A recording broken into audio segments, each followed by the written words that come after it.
It takes two ingredients to deliver a message that really sticks. It takes the right message, and it takes the right time. Matt Chandler's 2012 sermon, God is for God, may not be the best message he's ever preached. It may not stand as a textbook example of biblical exposition, but it still made waves. It still racked up hundreds of thousands of views on YouTube. Many Christians count it among their favorite sermons of all time. They love Chandler's bold declaration of God's pursuit of his own glory. But what many people don't know is the story of what makes this sermon truly remarkable. Preaching to a rowdy crowd that was reveling in their church's growth and success and excitement, Chandler's sermon was not only the right message, it was the right message at the right time. Let's give it a closer look. Este video es presentado en parte por el Southern Baptist Theological Seminary. Puedes descargar un libro gratuito desde el seminario y saber más acerca de la formación de predicadores en sbts.edu/Challies. Before we get to Chandler's sermon in 2012, let's go back 10 years earlier to 2002.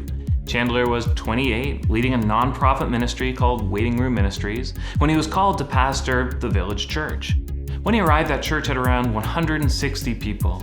Under his leadership, though, it soon skyrocketed to more than 10,000. 4 years after Chandler started pastoring the village church, 25-year-old Stephen Furtick planted Elevation Church in Charlotte, North Carolina.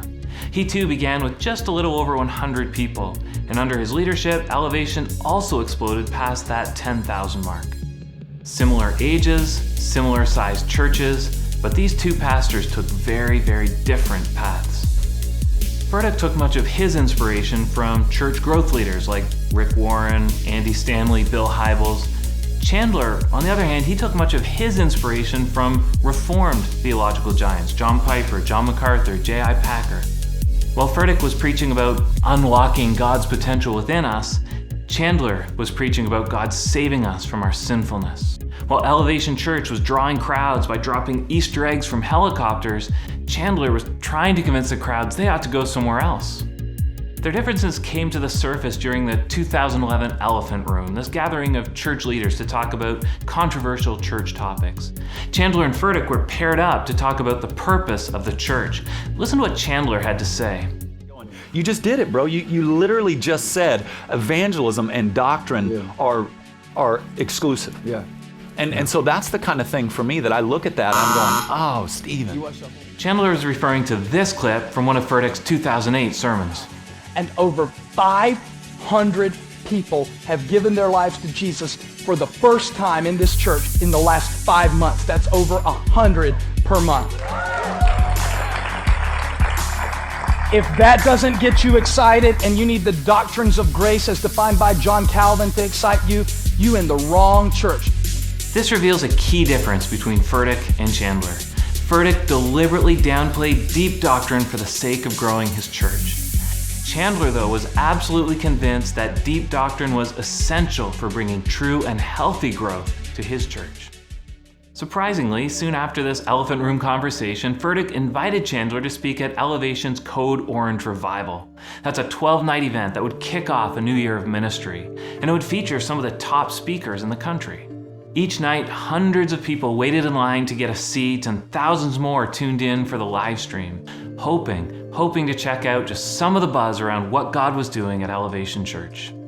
Some of the headliners included T.D. Jakes, Craig Rochelle, Christine Kane, and Perry Noble. Then, set against that group, many people thought Chandler was kind of a surprising choice given his very different theology, his very different preaching style. But in his introduction for Chandler, Furtick explained he actually wanted to bring in different kinds of speakers to show that we're all wearing the same jersey. But as soon as Furtick handed over the mic to Chandler, you could immediately sense the deep differences between the two. I want everybody at every location and watching all over the world to stand up on your feet right now and welcome to the stage my friend, Pastor Matt Chandler. Come on, show him some Code Orange Revival love. Check one. Oh, sit down, sit down. I only have a certain amount of time and I'm long-winded to begin with. With their Code Orange Revival, Elevation Church wanted to start off 2012 with a bang, to be able to pick up even more momentum for the big things they were sure that God was doing in their church. Chandler wanted something completely different. He wanted to dig deeper. He wanted to dig past the big things God was doing to show them the big nature of God. He wanted to point them past how God was moving to show them why God was moving. If we're going anywhere tonight, we've got to get to the bottom of what's going on here. And so we've got to get past Code Orange Revival. We've got to get past Elevation Church. We've got to get past Pastor Furtick. I'm not saying those things are bad or wrong. I love all of those things. What I'm telling you is we got to get underneath all of that so we can gaze upon what's actually going on. Chandler knows his sermon will be very different from what this Elevation crowd has heard before, so he gives them a warning. He wants them to take their eyes off the excitement of this event and to fix them on the character of God. And to do that, Chandler chooses the perfect text, Psalm 23. For all of the people who grew up there in the Bible Belt, this would have been one of the most familiar passages in the whole Bible. The Lord is my shepherd, I shall not want. It's considered one of the best passages about God's love for us, about God's concern for us, about God's provision for us. But Chandler turns their familiarity of this passage around when he shows God's motivation in Psalm 23. He restores my soul, and he leads me in paths of righteousness. So now this sounds like God is really into me. I mean, he's leading me beside still water. I mean, come on, who does that if they're not into you? He's leading me into paths of righteousness.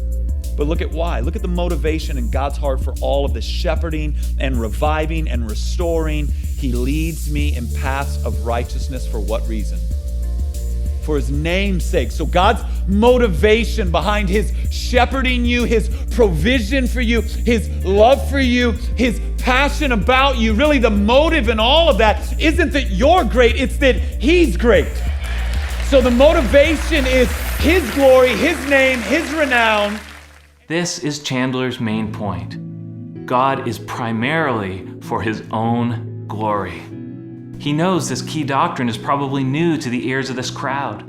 He even goes so far as to call out the kind of man-centered interpretation that's so familiar within the church growth movement. You are varsity, that's what you are. You're not JV. In fact, if someone tells you you're JV, all right, that's a slap in your spectacularly unique and beautiful face.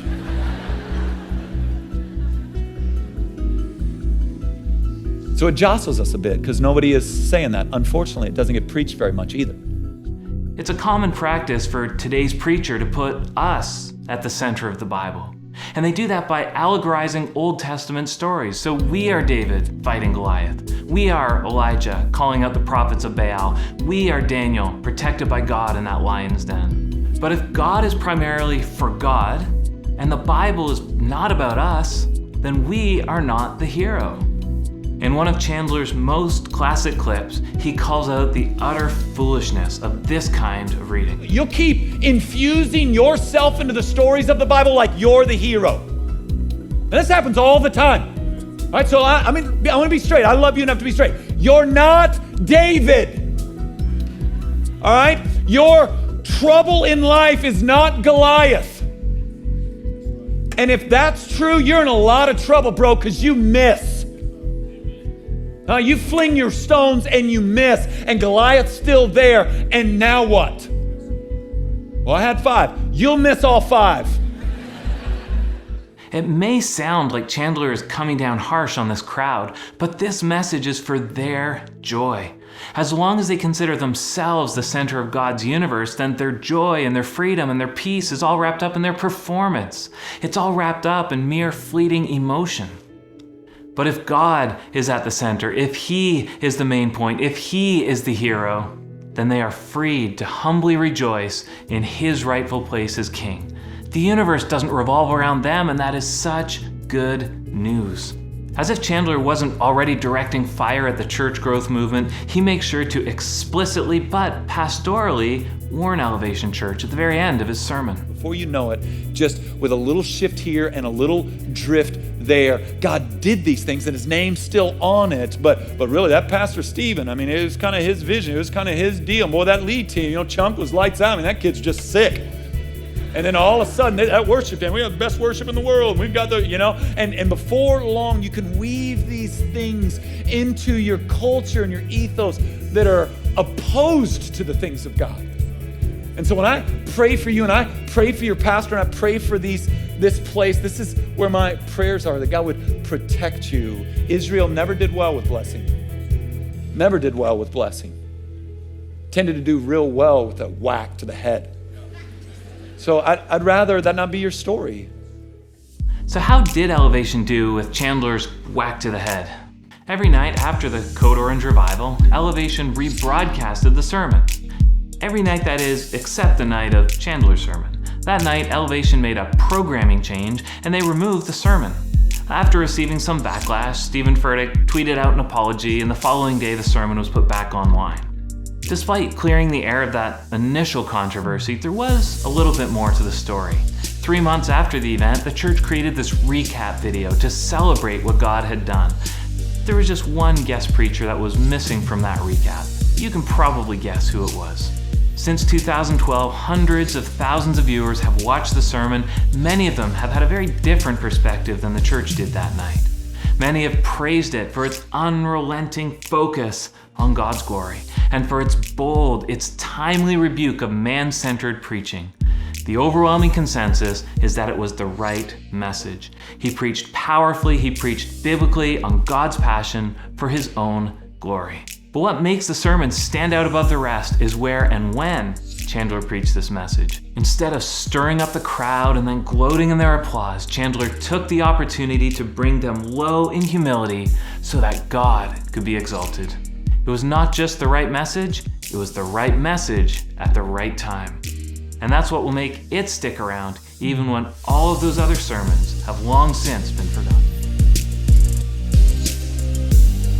If you're passionate about preaching like I am, I want to tell you about a seminary I've grown to trust and appreciate because I know they care deeply about preaching the Word of God. I'd encourage you to visit Southern Seminary, which has been under the leadership of Al Mohler for decades now. Southern is absolutely committed to training pastors to know and defend and exposit the precious Word of God. If you visit their site, they'll give you a free book that can serve as a resource to help you with the kind of bold preaching that we've been talking about here today. Simply visit sbts.edu/Challies.